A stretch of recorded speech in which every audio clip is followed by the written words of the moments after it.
Right awareness के अंतर्गत अब हम धम्मानुपश्यना देखेंगे। तो राइट अवेयरनेस या सम्यक स्मृति, तो इसके अंतर्गत हम धम्मानुपश्यना देखेंगे। इसके पहले हमने जो देखा है वो क्या देखा है, एक ये देखा है हमने कायानुपश्यना देखा है, फिर वेदनानुपश्यना देखा है, चित्तानुपश्यना देखा है, और अब हम देखने जा रहे हैं धम्मानुपश्यना। तो धम्मानुपश्यना को समझने से पहले हम उसके पार्ट टू पार्ट उस पर विश्लेषण करेंगे, उसको समझेंगे कि आखिर ये धम्मानुपश्यना क्या होता है, क्या है धम्मानुपश्यना, धम्म के प्रति जागृति क्या है। तो एक तो पहला इसका आता है कि इसके निवारण पब या निवारण का विभाग। तो कैसे भिक्षु हो, तथागत कहते कैसे भिक्षुओं में धम्मानुपस्सी होकर विहारता है। तो भिक्षु 5 निवारण धम्मों में धम्मानुपस्सी होकर विहारता है। कैसे भिक्षु 5 निवारण धम्मों में धम्मानुपस्सी होकर कैसे विहार करता है। तो यहाँ भिक्षु जो होता है अपने भीतर कामचंद अर्थात कामुकता को जानता है कि मेरे अंदर कामुकता विद्यमान है, ये जानता है, और अविद्यमान भीतरी कामचंद को मेरे में भीतरी कामचंद विद्यमान नहीं है जानता है। अगर अविद्यमान मतलब अंदर शरीर के अंदर कामचंद नहीं है तो वो भी जानता है कि मेरे अंदर में कामचंद नहीं है। फिर अनुत्पन्न कामचंद जैसे उत्पत्ति होती है उसे भी वो जानता है, और जैसे उत्पन्न हुई कामचंद का प्रहान अर्थात विनाश होता है उसे भी वो जानता है। जैसे विनष्ट कामचंद आगे फिर उत्पत्ति नहीं होगी उसे वह जानता है, और उसी प्रकार उसके भीतर अगर व्यापाद यानी द्रोह है उसको भी वो जानता है कि मुझ में भीतरी व्यापाद विद्यमान है, जानता है। अविद्यमान भीतरी व्यापाद को अर्थात मेरे में भीतरी व्यापाद विद्यमान नहीं है वो भी जानता है, और जैसे अनुत्पन्न व्यापाद उत्पन्न होता है उसे भी वह जानता है, जैसे उत्पन्न व्यापाद नष्ट होता है उसे भी वह जानता है, और जैसे विनष्ट व्यापाद आगे फिर नहीं उत्पन्न होगा उसे भी जानता है। उसी प्रकार अपने भीतर रसानमुद्ध यानी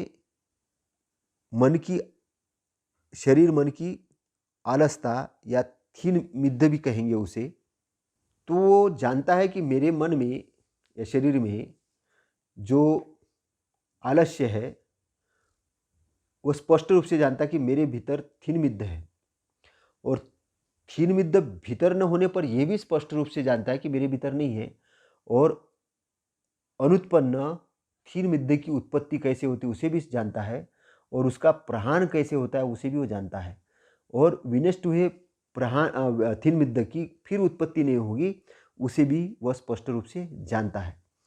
फिर उसके आगे यह है कि उसके अंदर में औद्धत्य को कृत्य यानी उद्धतपन पछतावा अगर है तो वो भी स्पष्ट रूप से जानता है, नहीं है तो भी स्पष्ट रूप से जानता है, और उत्पन्न नहीं होगा ये भी स्पष्ट रूप से जानता है, और जैसे उत्पन्न हुए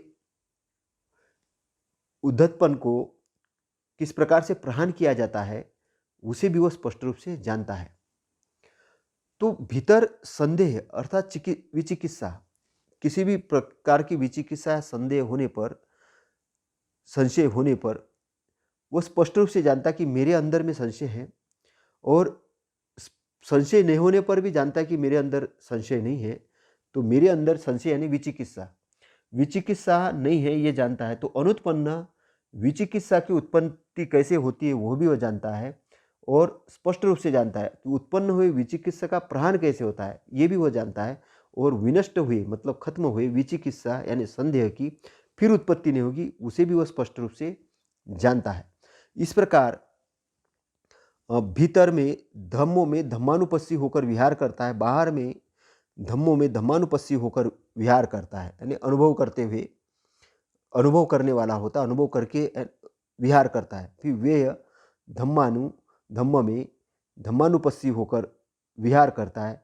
फिर विनाश धम्म को देखता हुआ विहार करता है। उत्पत्ति धम्म को देखता हुआ विहार करता है। व्यय का मतलब यह विनाश है ना। तो उत्पत्ति विनाश धम्म को देखता हुआ विहार करता है। इस प्रकार धम्म में धम्मानुपस्सी होकर वह विहार करता है। तो लोक में किसी भी वस्तु को वो मैं मेरा समझ के वो ग्रहण नहीं, लोग ने संसार के अंदर में किसी भी वस्तु को मेरा समझ के ग्रहण नहीं करता और उसके बंधन में नहीं पड़ता। इस प्रकार वो धम्म में धम्मानुपस्सी होकर विहार करता है। उसके बाद में हम धम्मानुपश्यना के अंतर्गत में देखेंगे स्कंद। तो भिक्षुओं पांच उपादान स्कंद के बारे में तथागत ने कहा है भिक्षुओं से। भिक्षुओं पांच उपादान स्कंदों में धम्मानुपस्सी होकर विहार करता है। पांच उपादान स्कंद। तो भिक्षु क्या होता है कि रूप को यह रूप है ये जानता है कि ये रूप है, यह जानता है, ये रूप की उत्पत्ति है जानता है, रूप का अस्त होना जानता है। तो रूप का मतलब ये जो सेल्स है, सेल्स जो है, सेल्स का बनना और बिगड़ना ये जानता है वो, है ना। रूप, क्योंकि हमारी जो सेल्स है, बॉडी है, ये बनती है बिगड़ती है, बनती है बिगड़ती, नवनिर्माण इसका होते रहता है। तो ये है, इसी को रूप कहा गया है। तो रूप का बनना और बिगड़ना वो जानता है कि रूप की उत्पत्ति कैसे हो रही, रूप का अस्त कैसे हो रहा है। फिर वेदना का भी वो उत्पत्ति को जानता है, वेदना का भी विनाश जानता है कि वेदना की वेदना उत्पत्ति हुई, फिर वेदना का विनाश हुआ, ये भी वो जानता है। फिर संध्या की उत्पत्ति हुई, वो ये भी जानता है, संध्या का विनाश हुआ ये भी जानता है। संस्कार की उत्पत्ति हुई ये भी जानता है, संस्कार का विनाश हुआ ये जानता है। विज्ञान का भी उत्पत्ति हुई, विज्ञान का विनाश हुआ ये भी जानता है। तो इस प्रकार शरीर के भीतरी धर्मों में धम्मानुपस्सी होकर विहार करता है, शरीर के बाहर में भी धम्मों में धम्मानुपस्सी होकर विहार करता है। धम्मों में अर्थात वस्तुओं में समुदय यानी उत्पत्ति धम्म को अनुभव करता विहरता है। फिर वस्तुओं में विनाश यानी व्यय धम्म को अनुभव करता विहार करता है। वस्तुओं में उत्पत्ति विनाश धम्म को अनुभव करता विहार करता है। सिर्फ ज्ञान और स्मृति प्रमाण के लिए ही धम्म है, ये स्मृति उसको बराबर विद्यमान रहती है। वह अनासक्त हो विहरता है, लोक में कुछ भी नहीं ग्रहण करता, मतलब मैं मेरा करके ग्रहण नहीं करता है। इस प्रकार भिक्षु पांच उपादान स्कंद है, स्कंदों में धम्म यानी उसके स्वभाव को अनुभव करता हुआ विहरता है। आयतन पब्ब, तो ये इंद्रिय का विभाग है। तो इसमें क्या होता है कि तथागत यहाँ पर कह रहे हैं कि और भिक्षु 6 आध्यात्मिक यानी शरीर के भीतरी यानी बाह्य, शरीर के बाहरी आयतन धम्मों में धम्म अनुभव करता हुआ विचरण करता है। कैसे भिक्षु 6 भीतरी बाहरी आयतन रूपी धम्मों में धम्मा अनुभव करते किस प्रकार से विचरता है। भिक्षु चक्षु को अनुभव करता है, रूपों को अनुभव करता है, और जो उन दोनों चक्षु और रूप करके संयोजन उत्पन्न होता है उसे भी अनुभव करता है। जिस प्रकार अनुत्पन्न संयोजन की उत्पत्ति होती है उसे भी जानता है, जिस प्रकार उत्पन्न संयोजनों का प्रहार विनाश होता है उसे भी वो जानता है, जिस प्रकार प्रहीन यानी विनष्ट संयोजन की आगे फिर उत्पत्ति नहीं होती उसे भी जानता है। तो यह स्कंद क्या है? स्कंद सबसे पहले समझना है कि रूप, वेदना, संध्या, संस्कार, ये विज्ञान, ये 5 ही स्कंद है। और आयतन जो है, आयतन में जो अभी हम आयतन पब्ब देख रहे हैं, आयतन जो है वो है चक्षु, श्रोत, घ्राण यानी नासिका, जिह्वा, काय, मन। संयोजन जो है वो है प्रतिज्ञ यानी प्रतिहिंसा, मान यानी अभिमान, दृष्टि यानी धारणा या मत, विचिकित्सा यानी संदेह, सील, व्रत, परामर्श यानी सील या व्रत का ख्याल रखना, उस पर प्रति बार बार चर्चा करना और एकदम से उसी को पकड़ के रहना, और भव, राग यानी वाचा गमन प्रेम, और ईर्ष्या, मात्सर्य और अविद्या, ये संयोजन शब्दार्थ का बंधन है, मतलब इसको संयोजन कहते हैं या इसका शब्दार्थ बंधन भी कहते हैं। तो सीलवर्त परामर्श जो चीज़ है वो है कि कोई चीज़ को एकदम से पकड़ के रखना कि नहीं ऐसा नहीं करना वैसा नहीं करना, मतलब प्राकृतिक नियमों के विरुद्ध में जाना एकदम से, और उस पे सील पे बात करना कि हम तो बस पानी छान के ही पीते हैं, तो हम ज़मीन पे तो नंगे पैर ही चलते हैं, तो बस हम तो उल्टे लटक के रहते, तो हम ऐसा पालन करते हैं, तो हम ये नहीं खाते, तो हम वो नहीं खाते, तो हम ऐसा नहीं खाते। ये सब जो बातें करने वाले लोग हैं सीलवर्त परामर्श वाले, ये भ्रम में पड़े हुए लोग हैं। और इसमें क्या होता है कि वो प्राकृतिक नियमों के बारे में और अनुशासन या होश के बारे में बात करने के बजाय अपने आप को दिखाना शुरू करते। जैसे कुछ कुछ लोग दिखाते कि नहीं करे हम तो वो नहीं खाते हैं, हम वो नहीं खाते हैं, तो हम खाना नहीं ये नहीं खाते तो हम श्रेष्ठ है, लेकिन आचरण से देखो तो आचरण से कुछ अलग होते हैं। तो सील वर्त परामर्श इसको कहते हैं कि जो उस पर वर्त पर बहुत बात करते हैं, आचरण पर बात करते हैं, लेकिन असली नेचुरल रूप से वो आचरण नहीं कर पाते, तो ये सील वर्त परामर्श कहा गया है उसको। तो स्रोत को अनुभव करता है, तो स्रोत को कैसे ने, स्रोत यानी शब्दों को है ना, जो कान से सुने जाते हैं उसको अनुभव करता है, उसको स्पष्ट रूप से जानता है, और कान और शब्दों के क्रिया से जो बंधन बनते हैं उसे भी स्पष्ट रूप से जानता है, अनुत्पन्न संयोजनों की उत्पत्ति होती है उसे भी जानता है, और उत्पन्न हुए संयोजनों का प्रहान यानी हटाना छोड़ना त्यागना जो होता है उसे भी वो जानता है, नष्ट हुए संयोजनों की आगे उत्पत्ति नहीं होती उसे भी वो जानता है। तो शब्दों से किस प्रकार से कौन से शब्द से बंधन पैदा होते और कौन से शब्द से बंधन नहीं पैदा होते उसको वो जानता है ना। और जो बंधन हुए उस बंधन को नष्ट करना है ना हटाना है उसको भी वो जानता है, और आगे किस प्रकार से उस बंधनों की उत्पत्ति नहीं होगी उस प्रकार से भी वो जानता है। फिर घान यानी नाक को भी स्पष्ट रूप से जानता है, गंधों को भी स्पष्ट रूप से जानता है, और इन दोनों के संयोजन से जो उत्पत्ति होती है उसे भी वो स्पष्ट रूप से जानता है। और जैसे अनुत्पन्न संयोजनों की उत्पत्ति नहीं होगी यानी बंधनों की उत्पत्ति नहीं होगी उसे भी वो स्पष्ट रूप से जानता है, और जैसे नष्ट हुए संयोजनों का प्रहान होता है उसे भी स्पष्ट रूप से जानता है, और नष्ट हुए संयोजनों को आगे उत्पत्ति नहीं होगी उसे भी वो स्पष्ट रूप से जानता है। और जीवा को भी स्पष्ट रूप से जानता है, जीवा के रसों को भी स्पष्ट रूप से जानता है, और जीवा के रस इन दोनों के संयोजन से क्रिया से जो बंधन उत्पन्न होता है उसे भी स्पष्ट रूप से जानता है। अनुत्पन्न संयोजनों की उत्पत्ति नहीं होगी उसे भी स्पष्ट रूप से जानता है, और उत्पन्न हुए संयोजनों का प्रहान यानी नष्ट करना होता है उसको भी वो स्पष्ट रूप से जानता है, और जैसे नष्ट हुए संयोजनों की आगे उत्पत्ति नहीं होगी उसे भी स्पष्ट रूप से जानता है। मन को भी स्पष्ट रूप से जानता है, और मन के स्वभाव को भी जानता है स्पष्ट रूप से, और इसकी क्रिया से संयोजन से मन की क्रिया से क्या बंधन बनते हैं कैसी उत्पत्ति होती है उसे भी स्पष्ट रूप से जानता है, और उत्पन्न हुए बंधनों का यानी संयोजनों का प्रहान कैसे होता है उसे भी वो स्पष्ट रूप से जानता है, और नष्ट हुए संयोजन आगे उत्पत्ति नहीं होगी उसे भी वह स्पष्ट रूप से जानता है। इस प्रकार भीतर की ओर धम्मों में धम्मानुपस्सी होकर विहार करता है, या बाहर की ओर धम्मों में धम्मानुपस्सी होकर विहार करता है। तो ये जो आयतन जो पब है, मतलब शब्द अपन कहते हैं नहीं कि भाई यही सुनना है शब्द ये नहीं सुनना है, इससे बंधन बनते हैं, तो शुद्ध अच्छी वाणी बोलना क्यों बोलते हैं उसका रीज़न है कि कौन से शब्द बोलना है। भोजन करते समय है बोलते कि स्वाद रहित होकर, मतलब सेहत के लिए भोजन करो ना कि स्वाद के लिए।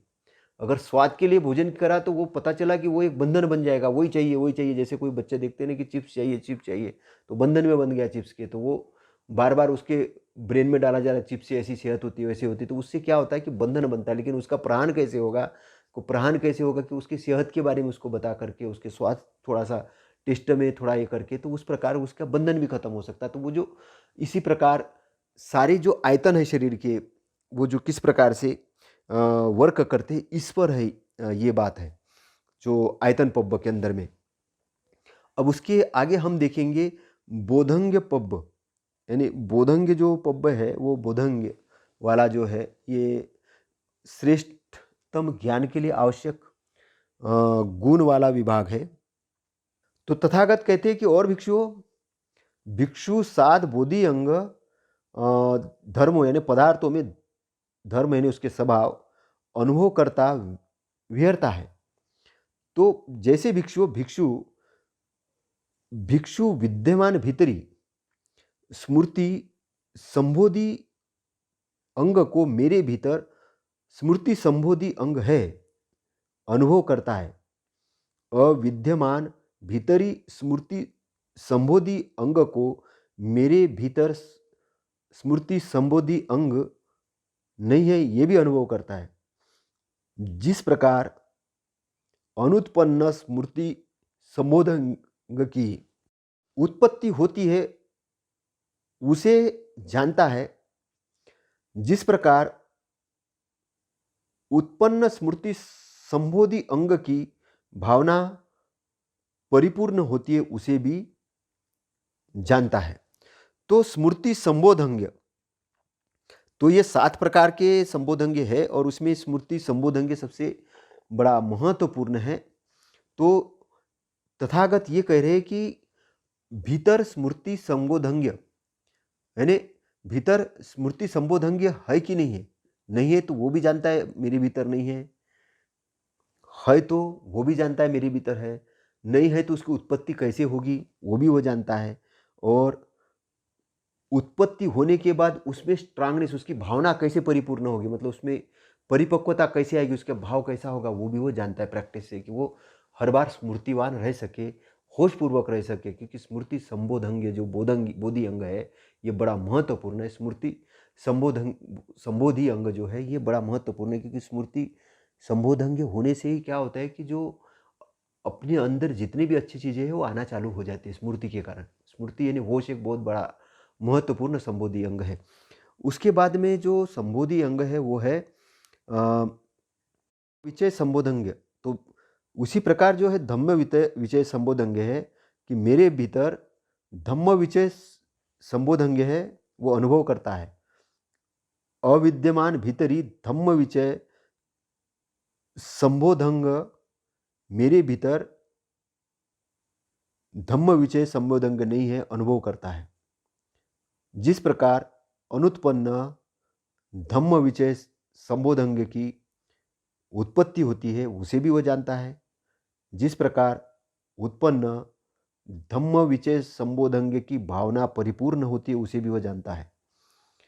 विचय का मतलब यहाँ पर है विश्लेषण करना, विश्लेषण की जो क्षमता, विश्लेषण करके सही और गलत का पता करना। धम्म विचय विश्लेषण करना है ना, चीज़ों को विश्लेषण करना। उसको विश्लेषण करने का तरीका क्या है कि उसके कार्य कारण काजे पे कला को समझना, उसको विखंडित करते देखना छोटे छोटे इसमें, और उसको पता करना कि उसका विश्लेषण परिपूर्ण विश्लेषण करके देखना। तो धम्म का एक विश्लेषण करना, विश्लेषण करने से क्या होता है कि उसमें पता चलता है कि क्या सही है क्या गलत है। क्योंकि जब तक मान के चलिए कि विश्लेषण वाली जो हमारी जो अंतर का जो ज्ञान है, हम विश्लेषण करेंगे नहीं तो हमको सही और गलत का पता ही नहीं चलेगा। तो इसलिए विश्लेषण करना इस स्मृति के बाद बड़ा महत्वपूर्ण बोधि अंग है। विश्लेषण करने को बड़ा महत्व दिया गया है बोधि अंग के अंदर। इसलिए दूसरी इसमें पहले तो स्मृति संबोधि अंग है और उसके बाद में ये जो विश्लेषण करने वाला जो बोधि अंग है, जिसको कि हम जो कह रहे हैं धम्म विचय संबोधंगे, जिसे धम्म विचय मतलब विश्लेषण करना, ऐसा संबोधंगे हम उसको कह रहे हैं। तो उसको जानना कि मेरे अंदर में विश्लेषण की क्षमता है कि नहीं है, कर रहा हो कि नहीं कर रहा हो, नहीं कर रहा हो तो क्यों नहीं कर रहा हो, कैसे उत्पन्न होगा, उसको उत्पन्न हुआ तो उसको परिपूर्णता कैसे करना, उसकी भावना को कैसे ये करना। नहीं तो आदमी अंधश्रद्धा जैसी चीज़ें मान रहा है अचानक, बोले विश्लेषण मत करो, तुम तो जानो मत छानो मत ऐसे ही मान लो। तो उससे कारण क्या, विश्लेषण क्षमता नहीं होती है। विश्लेषण क्षमता होना बहुत जरूरी है। तो धम्म विचय संबोधंग्य जो 7 बोधि अंग जो है संबोधंग्य है, जो बोधि अंग है उसमें धम्म विचय संबोधंग्य बड़ा महत्वपूर्ण है और बहुत ही ज़्यादा इम्पॉर्टेंट है। उसके बाद में आता है कि वो आता है वीर्य संबोधंग्य। वीर्य यानी शक्ति सामर्थ्य का गुण। और शक्ति सामर्थ्य क्या कि मेरे अंदर में वीर्य संबोध, दृढ़ निश्चय है कि नहीं है, किसी चीज़ का दृढ़ निश्चय है कि नहीं है, नहीं है तो क्यों नहीं है, उसकी उत्पत्ति कैसे होगी, अगर उत्पत्ति होती है या उसका विनाश कैसे होता है ये भी मालूम होता है कि इस कारण से उसका विनाश होता है, इसकी उत्पत्ति होती है। और उत्पत्ति उसकी भावना की परिपूर्णता होती है। भावना की मतलब वो स्ट्रांग हो जाता है कि बस एक बार आदमी ठान लेता है वो करना शुरू करता है। तो इस प्रकार जो वीर्य जो संबोधंग्य है उसको शक्ति या सामर्थ्य का गुण भी कहते हैं। तो भीतर जो वीर्य संबोधंग्य यानी शक्ति या सामर्थ्य गुण होने पर वो जानता है, अनुभव करता है कि मेरे भीतर ये जो वीर्य संबोधन ये है, और उसकी उत्पत्ति कैसी होती उसे भी वो जानता है, और इसकी भावना परिपूर्णता कैसी होगी उसे भी वो जानता है। उसी प्रकार जो आगे का संबोधन है वो है प्रीति संबोधन। प्रीति यानी प्रसन्नता या आनंद के गुण को प्रीति प्राप्ति में सहायक गुण भी ऐसा माना जाता है। तो प्रीति है ना, प्रीति संबोधन प्रसन्नता वाला जो संबोधन है ये भी बड़ा महत्वपूर्ण संबोधन है, क्योंकि आदमी प्रसन्न मन से, प्रसन्नता से अगर कोई काम नहीं करता है, वो ढीला ढाला है, उसको मज़ा नहीं आ रहा, कोई चीज़ में ये हो रहा है, उदास है, आलस्य में पड़ा हुआ है, तो उसको मज़ा नहीं आएगा कोई चीज़ में, उसका दिल नहीं लगेगा। लेकिन अगर वो काम के अंदर में, अपने किसी भी कार्य के अंदर में जो सही कार्य है उसका विश्लेषण करना वो जानता है। पहले तो वो होश वाला होगा, मतलब स्मृतिवान होगा। स्मृतिवान होने के बाद उसने विश्लेषण किया किसी चीज़ का, और विश्लेषण करने के बाद उसने दृढ़ निश्चय किया, उसकी भावना परिपूर्ण की। उसके बाद उसने वो अपने अंदर उस लगन या प्रसन्नता जो है, वो प्रसन्नता या आनंद नहीं है, तो वो जानेगा कि प्रीति अंदर है या नहीं है। तो वो अनुभव करेगा कि मेरे अंदर प्रीति है या नहीं है।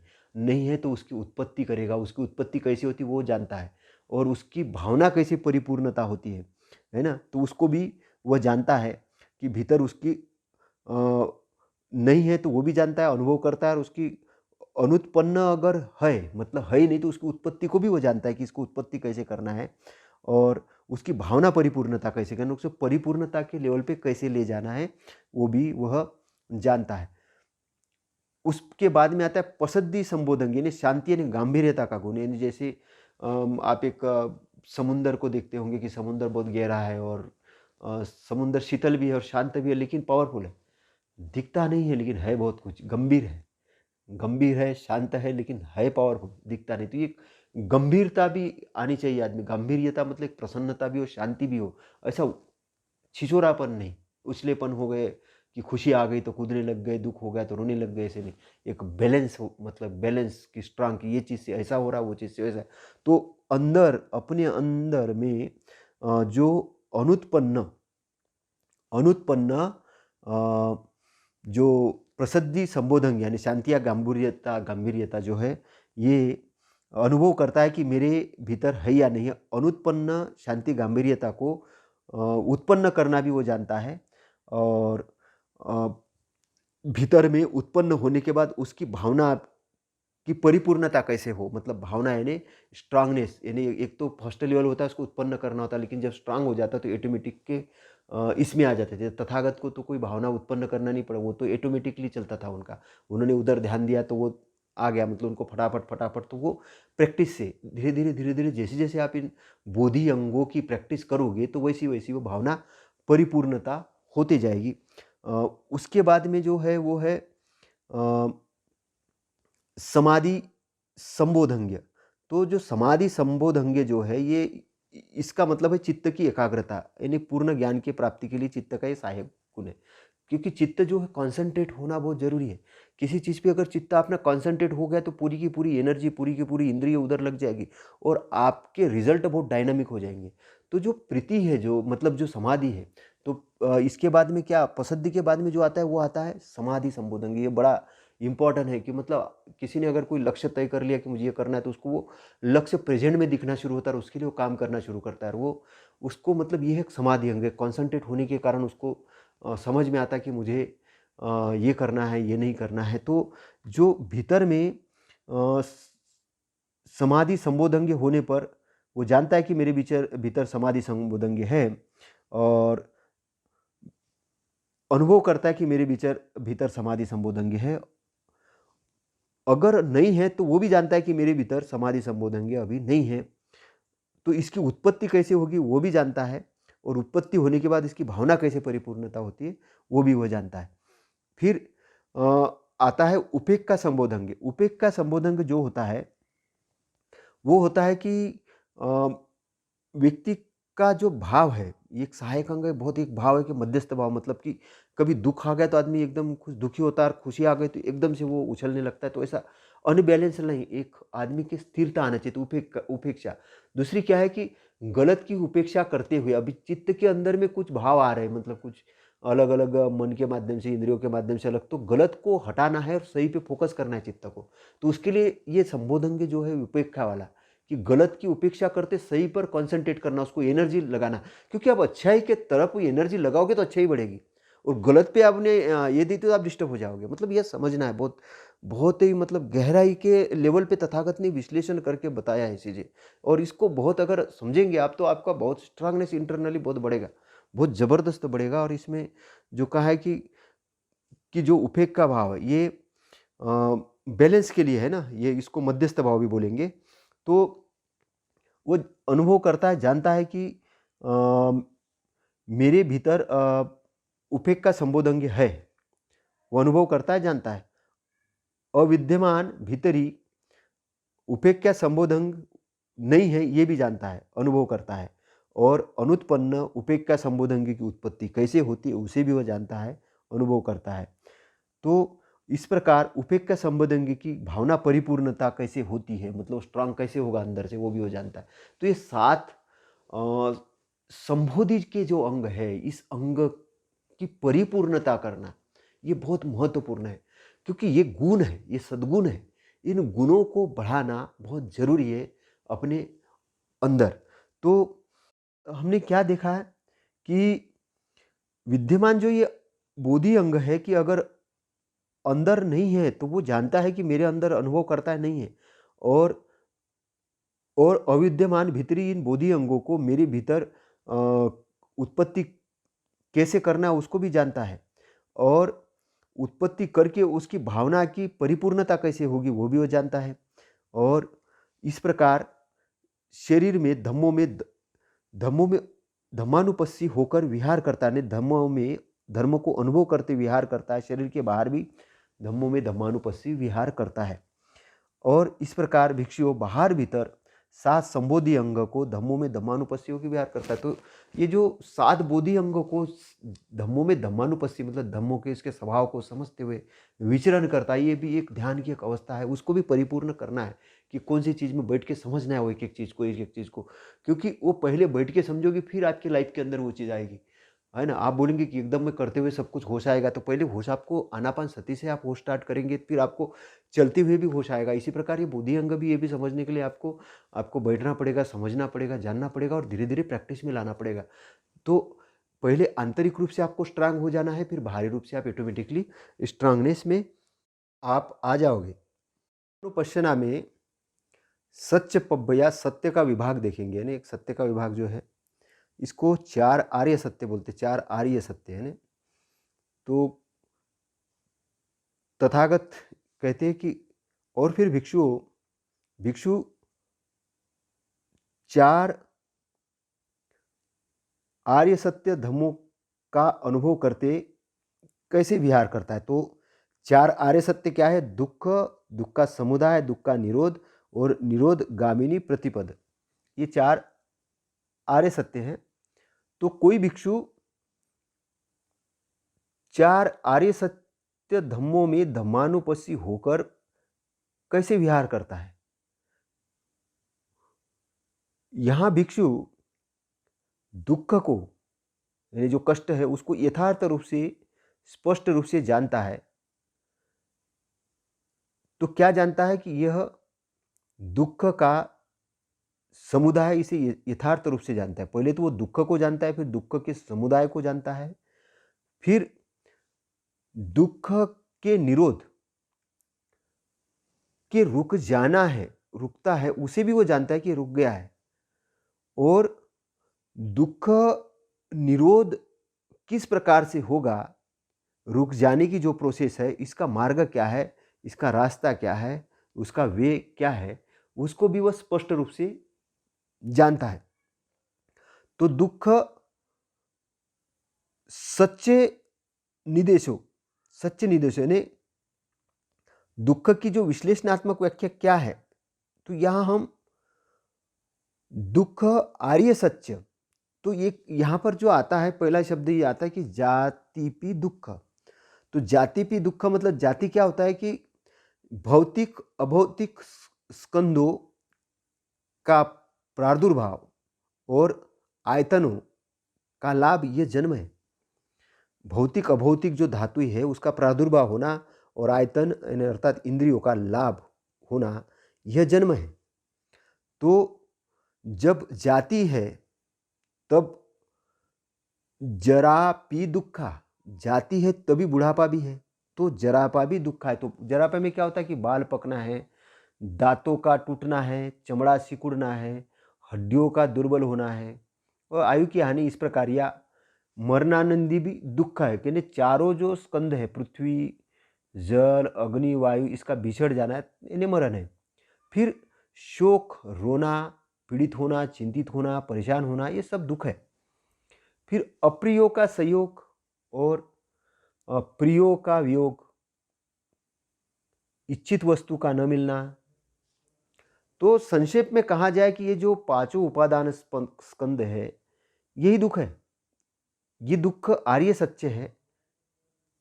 देखते हैं कि एक जन्म वाले स्वभाव के प्राणियों की इच्छा होती कि हम जन्म स्वभाव के नहीं होते, मरने वाले स्वभाव के प्राणी की इच्छा होती कि हम मरने वाले स्वभाव के नहीं होते, बीमार पड़ने वाले लोगों की अच्छी इच्छा होती है कि हम बीमार पड़ने वाले नहीं होते। तो इस प्रकार मरण धर्मा प्राणियों की इच्छा होती कि हम मरण धर्मा वाले नहीं होते और शोक करने वाले प्राणियों की इच्छा कि हम शोक संतृप्त नहीं होते। तो इस प्रकार जो उपादान हो रहे हैं, मतलब क्या, पांचों उपादान स्कंद, तो जो पांच उपादान स्कंद यही संक्षेप में दुख है। तो क्या उपादान स्कंद है? रूप उपादान स्कंद है, वेदना उपादान स्कंद है, संसार उपादान स्कंद है, संज्ञा उपादान स्कंद है, विज्ञान उपादान स्कंद है। और ये उपादान होने के कारण ही दुख होता है।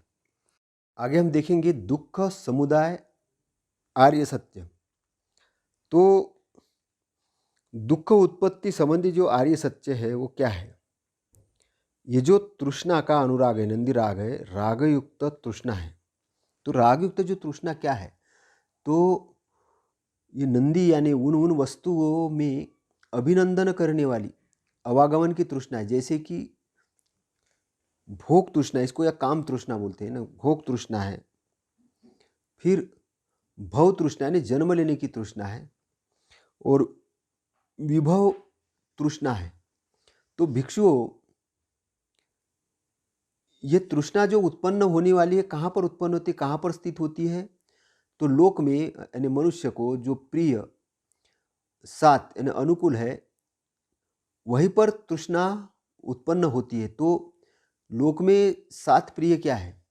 तो यहाँ पर तृष्णा उत्पन्न होती है। सात प्रिय क्या है?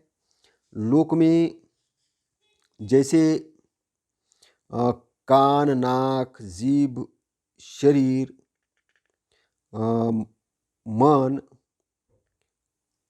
रूप, शब्द, गंध का, यहाँ पर जो सात का मतलब है, सात का मतलब है यहाँ अनुकूल, है ना। तो अनुकूल क्या क्या होता है जो हमने अभी जो देखा है, तो इसमें जो तृष्णा जो उत्पन्न होती है वो पहले तो ये जानना जरूरी है कि तृष्णा क्या, किस प्रकार की, तीन प्रकार की तृष्णा। एक तो अपन ने देखी काम तृष्णा, कि आदमी का शरीर तो बूढ़ा हो गया लेकिन फिर भी उसकी काम तृष्णा नहीं जा रही है, काम फिर भी उसके अंदर पीड़ित दे रहा है।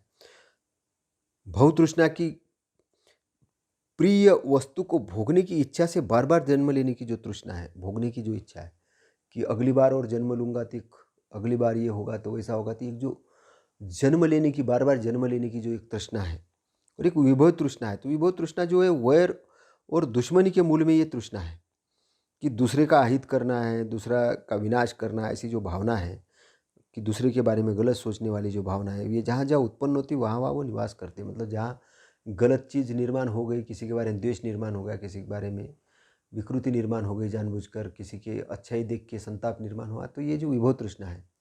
तो इस प्रकार ये तृष्णा का जो क्या होता है कि वहाँ जहाँ जहाँ वो आनंद अच्छा लगता है उसको, वहाँ वहाँ निवास करती है। तो लोक में क्या क्या अच्छा लगता है उसको? एक तो लोक में उसको स्रोत अच्छा लगता है ना, जो अभी हमने देखा है। लोक में घ्राण नाक अच्छा लगता है, जिह्वा अच्छी लगती है, शरीर अच्छा लगता है। फिर मन के विषय अच्छे लगते हैं लोक में, जो रूप अच्छा लगता है, शब्द अच्छा लगता है, गंध अच्छा लगता है। तो यहाँ यहाँ तृष्णा उत्पन्न होती है और निवास करती है। फिर लोक में जो स्पर्श का जो विषय है, धम्मा है, स्वभाव है, तो यहाँ पर भी तृष्णा निवास करती है। लोक में क्या होता है कि चक्षु के द्वारा जो जानना होता है, कानों के द्वारा जानना होता है, नाक के द्वारा जानना होता है, शरीर के द्वारा जानना होता है, मन के द्वारा जानना होता है, यहाँ वो निवास करती है। तो अ, कोई भी जैसे चक्षु के द्वारा स्पर्श हो गया, कानों के द्वारा स्पर्श हुआ, जीवा के द्वारा स्पर्श हुआ, काय के द्वारा स्पर्श हुआ, मन के द्वारा, तो यहाँ पर वो निवास करती है। फिर चक्षुओं के द्वारा जो स्पर्श वेदना होती है, कानों के द्वारा स्पर्श वेदना होती है, नाक के द्वारा स्पर्श वेदना होती है, जीवा के द्वारा स्पर्श वेदना होती है, काय के द्वारा स्पर्श वेदना होती है, मन के द्वारा स्पर्श वेदना होती है, यहाँ वो निवास करती है। फिर लोक में क्या होती है, रूप की पहचान, शब्द की पहचान, गंध की पहचान, रस की पहचान, स्पर्श के विषय की पहचान, स्वभाव की पहचान, तो यहाँ वे निवास करती है। फिर लोक में क्या होता है ना, शरीर में रूप की चेतना, शब्द की चेतना, गंध की चेतना, रस की चेतना, स्पर्श की चेतना, स्वभाव की चेतना होती है, यहाँ वो निवास करती है। फिर वो शब्द की तृष्णा, रूप की तृष्णा, गंध की तृष्णा, रस की तृष्णा, स्पर्श की तृष्णा, स्वभाव की तृष्णा, और यहाँ भी निवास करती है। फिर वो रूप में, रूप का जो वितर्क होता है, शब्द का वितर्क हो या गंध का वितर्क होता है, रस का वितर्क होता है, स्पर्श का वितर्क होता है, स्वभाव का वितर्क होता है, यहाँ वो निवास करती है। फिर लोक में यानी रूप का विचार करना, शब्दों का विचार करना, गंध का विचार करना, रस का विचार करना, स्पर्श का विचार करना, स्वभाव का विचार करना, यहाँ वो निवास करती है। यही कहलाता है दुख समुदाय आर्य सत्य। मतलब जो अभी हमको जहाँ जहाँ काम का जो विषय अगर आया तो काम, स्पर्श, काम का विचार, एक विचार आ गया, विचार के बाद में स्पर्श बना, स्पर्श के बाद में संवेदना जागी, संवेदना के बाद में भोग की कामना हुई, और भोग की कामना के बाद में वो बढ़ते गई, बढ़ते गई, बढ़ते गई, तो वो उसी में आदमी लगा है। तो वो एक वहाँ निवास कर लेती है और वही घर कर लेती है, और आदमी उसी के बारे में, उसी के बारे में सोचते रहता है, तो उसी के बारे में बंधन में पड़ जाता है अगर वो अवेयर नहीं है तो ये तृष्णा शब्द, जैसे कोई एक शब्द है, जैसे आजकल ये प्रेम गीत बहुत ज़्यादा लोगों को पसंद आते हैं कि ये बार बार बार बार बार बार, लेकिन उसका रिजल्ट देखते तो उतना अच्छा नहीं लगता। बाद में वो ऐसा लगता है कि सुन तो लिया, लेकिन वो आनंद केवल सुनने तक का रहता है, बाद में चला जाता है। तो इस प्रकार जो शब्द के जो विषय हैं, रूप है, स्पर्श है, तो इस प्रकार जो जहाँ जहाँ कहाँ कहाँ वो तृष्णा उत्पन्न होती है और कहाँ कहाँ परिपूर्ण होती है, इस पर ये उसका समुदाय कहा गया है। फिर इसका रुक जाना, अब तृष्णा का रुकता भी है, कहाँ कहाँ रुकती है वो, कि तृष्णा का यहाँ संपूर्ण विराग जो है, मतलब राग का जो अभाव है, आसक्ति की समाप्ति, पुनरुत्ति का रुक जाना, त्यागना, परित्याग करना, मुक्ति, रास्ते का बंद करना, अनालय करना। तो फिर यह तृष्णा कहाँ का प्रहीन होती है, और इसको कहाँ का छोड़ना होता है, और कहाँ का निरोध करना होता है, और कहाँ का उसका निरोध होता है। तो लोक यानी संसार में जो प्रियकर आनंद रूप लगता है, यहाँ पर ही तृष्णा का प्रहीन होता है।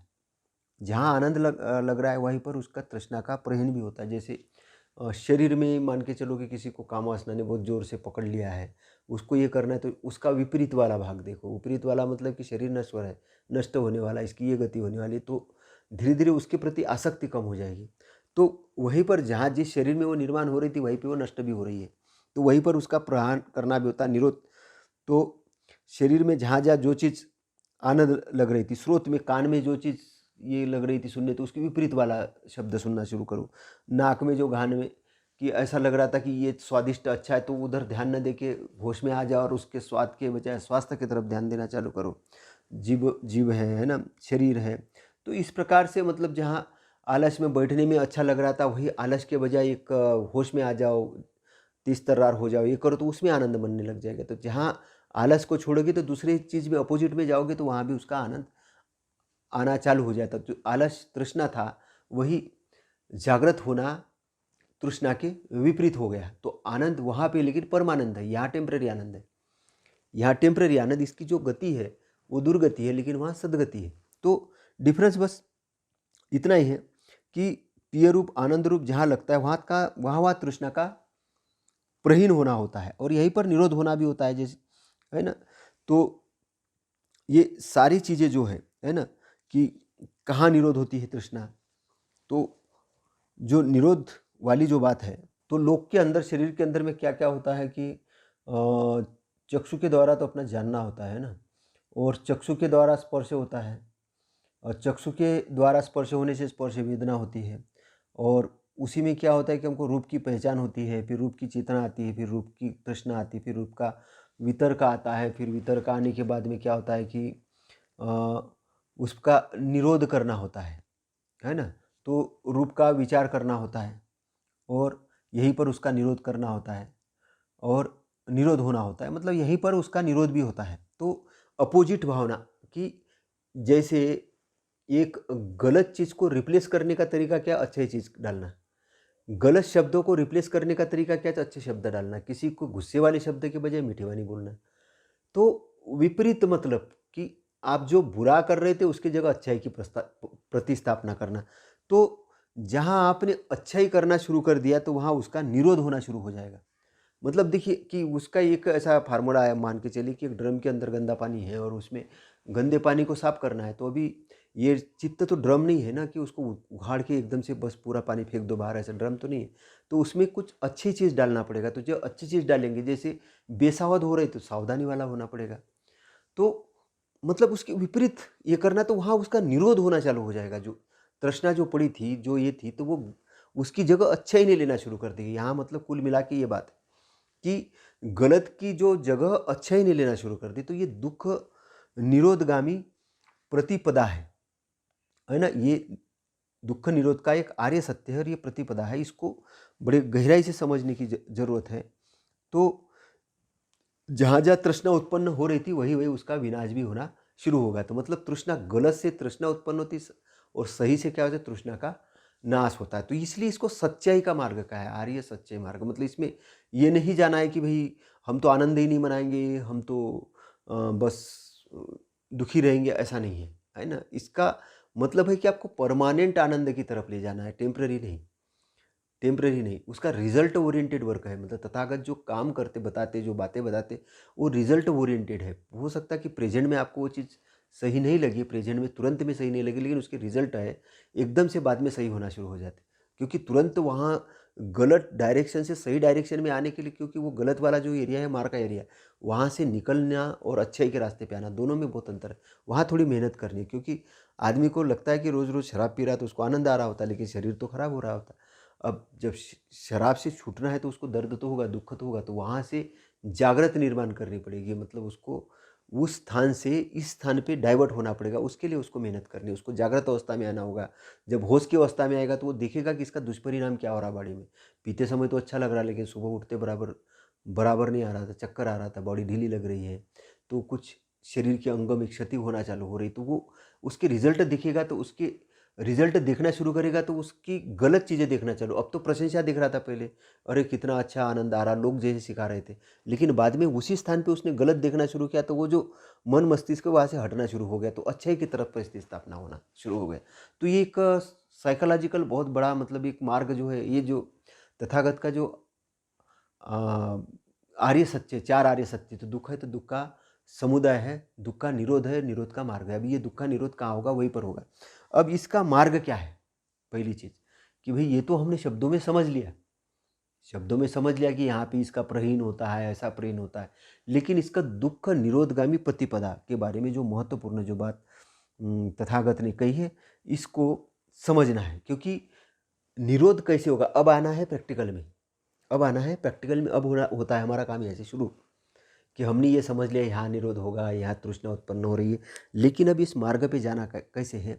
तो इसके लिए क्या होता है, दुख के पुनरुत्ति रोकने की ओर ले जाने वाला मार्ग। क्योंकि एक दिन में तो नहीं होगा है कि हमने बोला कि अब दुख है, बस एक दिन में हम ख़त्म कर देंगे आज की आज ही, ऐसा तो नहीं होगा। उसकी एक प्रोसेस होती है। अगर एक मकान भी बनाते तो उसकी एक प्रोसेस होती है, हर चीज़ रोड बनाते उसकी एक प्रोसेस होती है, पेड़ उगता है उसकी एक प्रोसेस होती है कि नहीं। तो ये भी एक दुख निरोधगामी प्रतिपदा है, जो मार्ग है उसका भी एक प्रोसेस है। उस प्रोसेस के अंदर से जाना पड़ेगा। और वो प्रोसेस क्या है कि क्या होता है दुख के पुनरुत्ति की रोकने की ओर जाने वाला मार्ग, आचरण करने वाला मार्ग।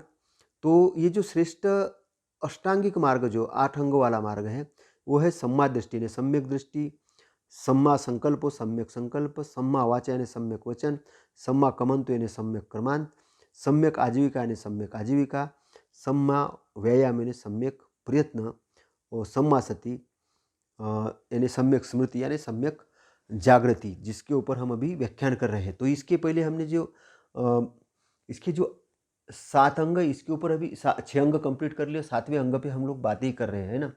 और सम्मा समाधि यानी सम्यक समाधि या सम्यक एकाग्रता। तो अब हम इनके जो 7 अंगों के बारे में तो हमने लगभग बात कर ही ली है। तो जो दुख निरोध की ओर ले जाने वाला जो मार्ग है, उसमें अब हम समझने वाले हैं सम्यक समाधि, क्योंकि अभी हमने 7 अंगों की बात तो हमने समझ ली है। अब इसके 8वें अंग में जो है वो है सम्यक समाधि। तो सम्यक समाधि में क्या है, समाधि लगाते वक्त क्या करना है? सबसे पहले अपने को वही पद्मासन वाली अवस्था में रखना है और काम वासना से अपने को सबसे पहले पृथक कर लेना है। अकुशल पाप करने से अपने को पृथक कर लेना है। मतलब वो पृथक यानी शुद्ध होके बैठना है। आनापान सती कर लिया आपने, ध्यान कर लिया, सब कर लिया। अब उसको अपन ने दूर कर लिया अपने शरीर से, ना काम वासना को दूर कर लिया। तो पृथक कर लिया अकुशल को, पाप कर्मों को, सारी चीज़ को पृथक कर लिया है ना। और सवितर्क दिया, उसके लिए क्या क्या आपने सवितर्क दिया, ब्रेन को सवितर्क दिया। और सवितर्क देने के सविचार दिया है ना। तो सवितर्क और सविचार है ना, ये 2 चीज़ें ब्रेन को आपने पहले इसमें देना है। तो ये जैसे ही आपने ब्रेन को दिए तो सवितर्क सविचार है ना, तो इससे क्या होगा कि व्यक्ति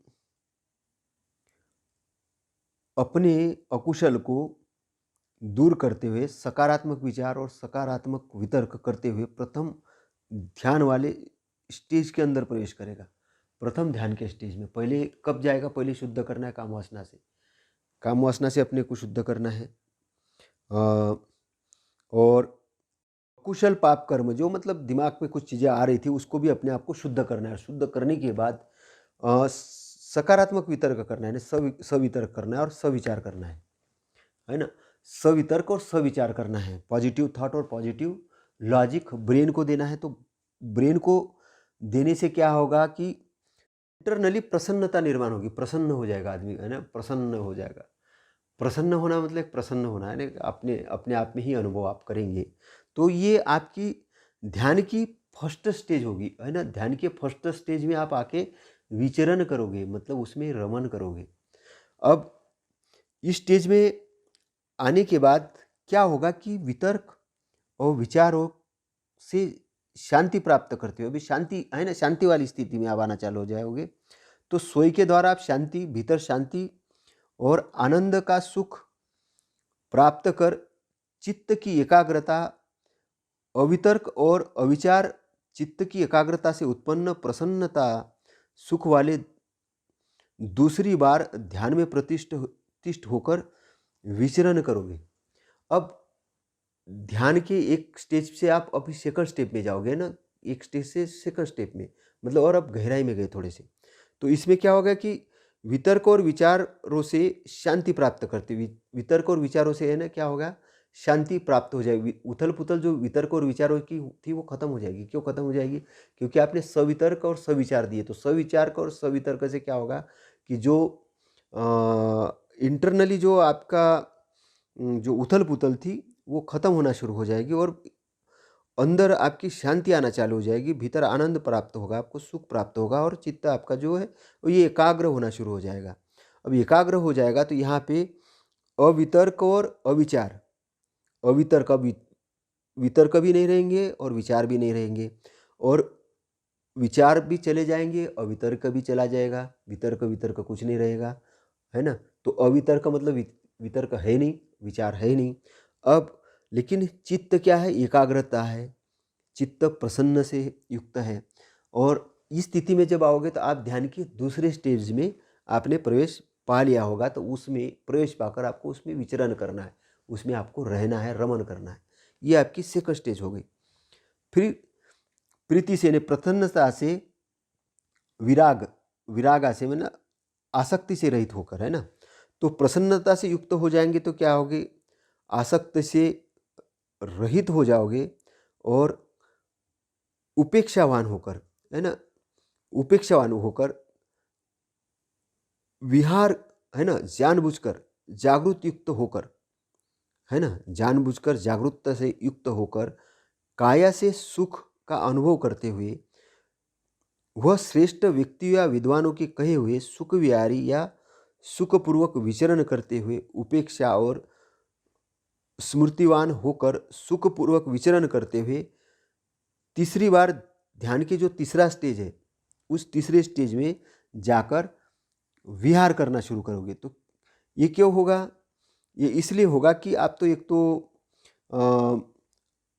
प्रसन्न युक्त हो गए, फिर आप आसक्ति रहित हो गए, फिर आपने उसकी उपेक्षा कर दी, सब चीज़ों की उपेक्षा करके आप विहार करने लग गए, विचरण करने लग गए और जागरूकता से युक्त क्या हो गए, संपजाने, जानबूझकर जो काया से सुख अनुभव करते हुए और श्रेष्ठ इंसान ने जो कहे हैं, श्रेष्ठ है ना, तथागत ने जो कहे हैं, जो मार्ग बताया है ना, तो उसका समझते हुए, है ना, और जागरूक होते हुए और सुख का अनुभव करते हुए आप तृतीय अवस्था में, ध्यान की तृतीय अवस्था में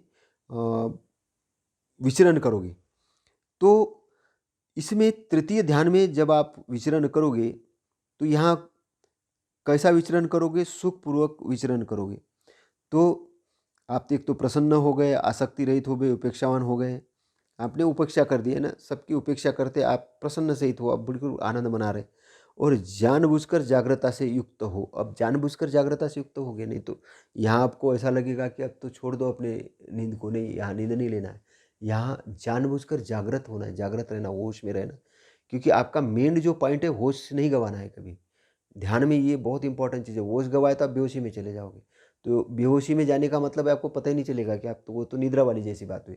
ध्यान का मतलब नींद लेना नहीं है, ध्यान का मतलब होश में आना है, होश में रहकर वो सारी चीज़ों को समझना है। तो श्रेष्ठ व्यक्ति कौन है, तथागत है, सम्यक संबुद्ध है, या जैसे अभी आज के डेट में देखें तो संत कबीर साहब है, अन्य जो लोग हैं, जो विद्वान हैं, उन्होंने के कहे हुए सुख विहारी या सुखपूर्वक विचरण करते हुए, सुख विहारी या सुखपूर्वक विचरण करते, उपेक्षा और स्मृतिवान होकर सुखपूर्वक विचरण करते हुए तीसरी बार ध्यान की अवस्था में, थर्ड स्टेप में आप आ गए।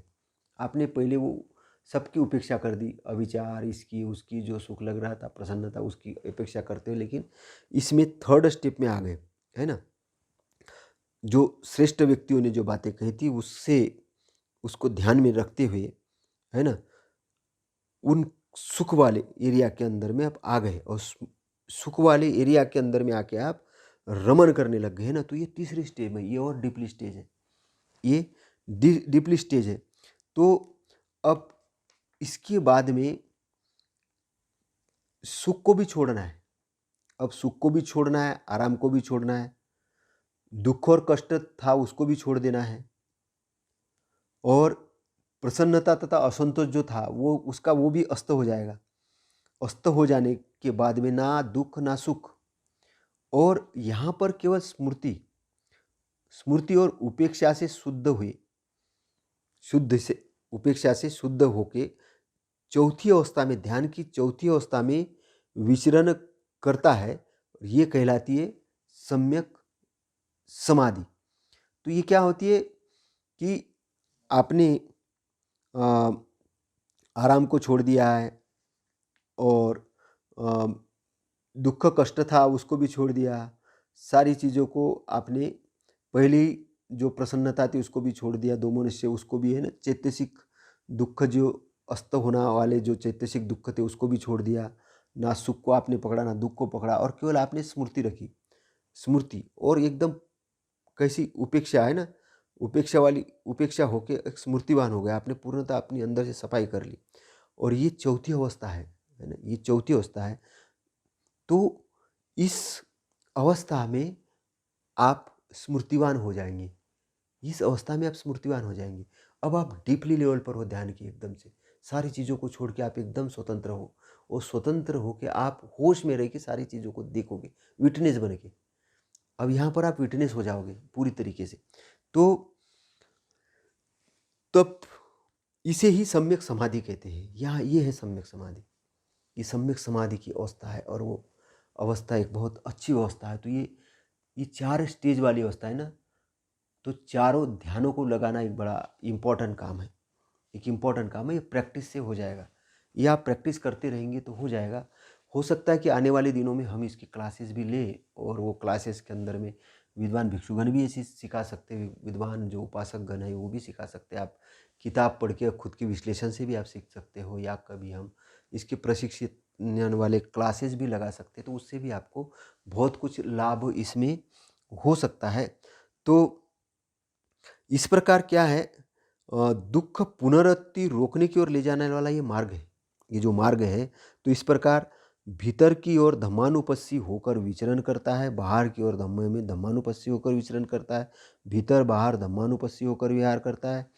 वह शरीर में उत्पत्ति धम्म को यानी स्वभाव को देखता हुआ विचरण करता है, वे धम्म को देखता हुआ विचरण करता है, शरीर के उत्पन्न विनाश धम्म को देखता हुआ विचरण करता है। इस प्रकार ये धम्म है, उसके प्रति उसकी स्मृति बनी रहती है, शरीर के नश्वरता के प्रति भी स्मृति बनी रहती है और किसी भी वस्तु को वो मैं और मेरा करके ग्रहण नहीं करता है।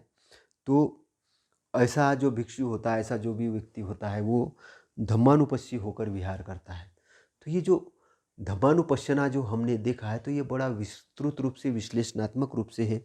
और ये किस लिए है, तो ये जो 4 सतिपट्ठान है यानी स्मृति पट्ठान है, जो प्रस्थान है, ये है मार्ग और अस्तित्व की पवित्रता और शुद्धिकरण के लिए। और शोक, रोना पीटना जो है, दुख या असंतोष है, अवसाद है, तो इनको खत्म करना, इनकी उचित व्यवस्था करना और मार्ग फल की प्राप्ति, निब्बान के साक्षात्कार। तो निब्बान के साक्षात्कार के लिए 4 स्मृति प्रस्थान है। तो जो सम्यक समाधि के 4th स्टेप में अगर आप ढंग से अगर आ गए, तो आपको निब्बान का साक्षात्कार हो सकता है। नो गारंटी, मैं गारंटी नहीं दे रहा हूँ, लेकिन तथागत ये बता रहे हैं कि ये हो सकता है, ये हो सकता है। और जिन्होंने ये ढंग से किया उसको हुआ भी है। वो बताते नहीं हैं, जानबूझ के नहीं बताते हैं, बता नहीं पाते हैं, लेकिन ये हुआ है। और ये अगर आपको हुआ है, तो फिर आपके अंदर से जो मृत्यु का डर था वो खत्म हो जाएगा। सबसे बड़ी बात इसमें मृत्यु का डर खत्म हो जाएगा, क्योंकि आपको जन्म भी समझ में आने चालू हो जाएगा, मृत्यु भी समझ में चालू हो जाएगा, और आपको अपना इंटरनल दिखना शुरू हो जाएगा कि जो फिर आपको अपना अस्तित्व समझ में आना चालू हो जाएगा। ये बड़ा शोध का विषय है और ये व्यक्ति को करना चाहिए, ये बहुत इंपॉर्टेंट चीज़ है। तो हमने अभी धम्मानुपश्यना देखा, तो ये वाला हमारा जो भाग था, इसके अंतर्गत हमने पूरा अष्टांगिक मार्ग देखा, मतलब सम्यक समाधि को भी हमने अभी इसमें कवर कर लिया। तो जो आर्य अष्टांगिक मार्ग है, तथागत ने जो आर्य अष्टांगिक मार्ग है, अब इस प्रकार से आप जाओगे तब दुख की मुक्ति होगी। केवल अब बाबा साहब ने भी बहुत अच्छा लिखा है, लेकिन शॉर्टकट में है ना, लेकिन ये विस्तृत है। ये तथागत की वाणी तक हमको पहुंचना है, वो डीपली पहुंचना है, जानना है, रिसर्च वाले बनना है, एक वैज्ञानिक ढंग से हमको समझना है, उस मार्ग को जानना है, समझना है, और उसको समझ के जान के उसका प्रैक्टिकल करके अनुभव करना है। और सारी चीज़ ये अनुभव वाली चीज़ है, प्रैक्टिकल चीज़ है, इस शब्दों वाली चीज़ नहीं है। आपका अनुभव आपका है, मेरा अनुभव मेरा है, लेकिन हमको एक रास्ता मिलता है कि बुराई की प्रस्तावना, बुराई की खात्मा कैसे होगा, अच्छाई से होगी। हम केवल बुराई को बुराई से नहीं खत्म कर सकते, ये चीज़ समझने वाली चीज़ है। अगर हमें ये लगता है कि इस वातावरण को बहुत अच्छा करना है, तो हमको अच्छाई की प्रतिस्थापना करना शुरू करना पड़ेगा। हम उसने हमारी बुराई की, हम भी उसकी बुराई करने लग गए, तो उससे वो चीज़ बुराई बढ़ती जाएगी, उससे वो बुराई बुराई बढ़ती जाएगी। लेकिन अगर हम बुराई को रिप्लेस करते उसके अंदर अच्छाई प्रतिस्थापित करेंगे, तो बुराई कम होते होते वो शून्य हो जाएगी। तो इसीलिए हमको अच्छाई की तरफ जाना है, फोकस हमारा अच्छाई की तरफ होना चाहिए, और अच्छा वातावरण, अच्छा सारा चीज़ें निर्माण करने के लिए हमारा पूरा फोकस होना चाहिए। तो ये जो तथागत का जो मार्ग है, ये बहुत ज़बरदस्त मार्ग है, उनका बहुत बड़ा शोध है। और अभी पूरे भारतवासी जो और विश्व के जो लोग हैं उनसे मैं नम्र निवेदन करता हूँ आदर के साथ, उनका आदर करते हुए कि ये तथागत की जो वाणी है उसको मूल रूप से शोध करें। तथागत आपके सबसे हितैषी कल्याण मित्र है, जो आपके बारे में बहुत अच्छा सोचते हैं, आपके विरोधी नहीं है। आप किसी भी जाति के हो, किसी भी धर्म के हो, किसी भी वर्ण के हो, किसी को भी मानते हो, लेकिन आपको तथागत की बातों को जानना चाहिए, उनके अष्टांग मार्ग को जानना चाहिए और निष्पक्ष रूप से आपको जानना चाहिए। क्योंकि हो सकता है हो सकता है आपके जीवन में ये मार्ग आने से आपके बहुत सारे दुखों का निराकरण हो जाएगा और आपको अच्छे की प्राप्ति हो जाएगी। और वो कितनी होगी, क्या होगी, ये आप ही खुद बता सकते हो, क्योंकि आप अपने मालिक हो। तो यही पर मैं अपना ये जो आज का संबोधन है यही समाप्त करता हूँ। नमो बुद्धाय, नमो धम्माय, नमो संघाय। साधु साधु साधु।